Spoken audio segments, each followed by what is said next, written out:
¿Cuánto de lo que estás construyendo necesita ser visto para que valga la pena construirlo? No te pregunto si quieres reconocimiento, eso es humano y está bien querer. Te pregunto algo diferente.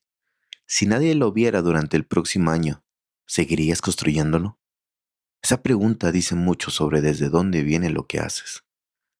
Vivimos en una época donde lo que no se documenta parece que no ocurrió. El entrenamiento que no publicamos, el libro que leímos sin mencionarlo, la conversación que tuvimos y que cambió algo en nosotros, pero nadie más supo qué ocurrió. El trabajo que hicimos en silencio, sin anuncio, sin métricas visibles. Todo eso existe. Forma parte de lo que somos. Construye algo real.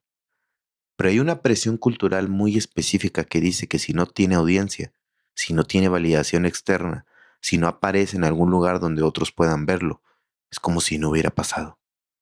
Y esa presión, cuando la internalizas, cambia sutilmente la razón por la que haces las cosas. Ya no construyes porque el proceso tiene valor, construyes para tener algo que mostrar. La diferencia entre esas dos cosas parece pequeña. No lo es. Cuando construyes para mostrar, el proceso se diseña alrededor de la audiencia. Lo que eliges hacer, cómo lo haces, cuando te detienes y cuando sigues, todo se filtra a través de la pregunta de cómo se va a ver desde afuera. Cuando construyes porque el proceso tiene valor propio, la audiencia es una consecuencia, no el punto de partida. El trabajo se diseña alrededor de lo que crees que importa, no alrededor de lo que crees que va a ser bien recibido.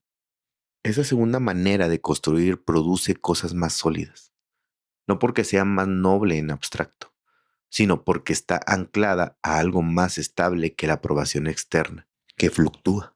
Recuerdo un periodo donde publiqué algo que no recibió ninguna respuesta notable, sin comentarios, sin interacciones significativas, sin señales de que alguien lo había encontrado útil. Y la pregunta que llegó en ese silencio fue incómoda, pero importante. ¿Habría hecho esto si supiera de antemano que nadie lo iba a ver? La respuesta honesta, cuando la dejé asentarse, fue sí. No porque fuera especialmente bueno en despegarme de los resultados, sino porque lo que había construido tenía un valor que existía antes de la respuesta de otros. Pero también noté algo. Había partes del proceso que había diseñado pensando en la audiencia. Decisiones pequeñas, de forma que no habría tomado si el destinatario fuera solo yo. Y eso me hizo ver con más claridad dónde estaba el centro de gravedad de lo que hacía. Hay una distinción que Hemingway describía sobre la escritura que aplica a cualquier tipo de construcción. Decía que el primer borrador siempre es uno mismo, que la autenticidad de lo que se crea viene desde ese lugar y que lo que viene después, la edición, la publicación, la respuesta del lector, son capas que se añaden encima de algo que ya tenía que estar completo en sí mismo. Si el primer borrador ya estaba pensando para la audiencia, el resultado tiene una calidad diferente, funcional quizás, pero no genuino. Y eso se percibe. No siempre de manera consistente, pero sí se percibe. El trabajo hecho en silencio tiene una cualidad que el trabajo hecho para ser visto a veces no tiene: honestidad radical. No hay audiencia que gestionar, no hay imagen que proteger, solo el proceso y lo que produce. Y cuando ese trabajo eventualmente llega a otros, lleva algo consigo que el trabajo diseñado para la audiencia no puede fabricar. Lleva la huella de alguien que lo hizo porque lo creía verdadero, no porque creyera que iba a funcionar bien. Esa diferencia que es invisible en el proceso se hace visible en el resultado, y es la que distingue lo que dura de lo que simplemente existió por un tiempo. Lo que empecé a hacer cuando noté que algunas de mis decisiones creativas estaban demasiado orientadas hacia la audiencia fue crear un espacio que nadie ve, no como ejercicio terapéutico, como laboratorio. Un lugar donde trabajo en ideas sin la presión de que alguien las vea, sin filtro de que va a funcionarlo como se va a recibir. Lo que encontré ahí, en ese espacio sin audiencia, fue más honesto y más interesante que mucho de lo que producía con audiencia en mente. No todo llega a ser algo público, pero lo que llega, llega desde un lugar más genuino. Si tienes algo que estás construyendo, hazte hoy esa pregunta. ¿Hay alguna parte de este proceso que está diseñado para ser vista en lugar de para ser buena?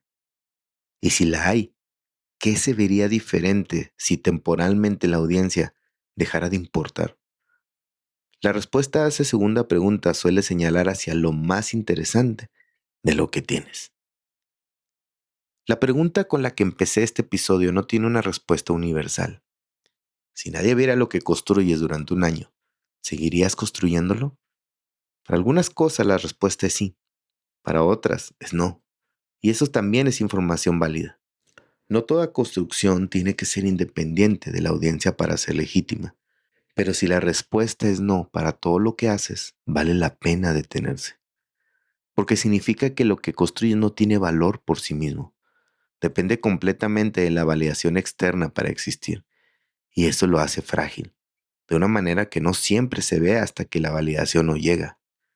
Lo que construyes en silencio, con o sin audiencia eventual, tiene raíces que lo que construyes para ser visto muchas veces no desarrolla. Y cuando llegue la tormenta, cuando el reconocimiento no llegue o se vaya o cambie de forma, lo que tiene raíces aguanta. Lo que no las tiene, no. El trabajo que nadie ve todavía está formando a quien tú estás siendo. Eso también es construcción.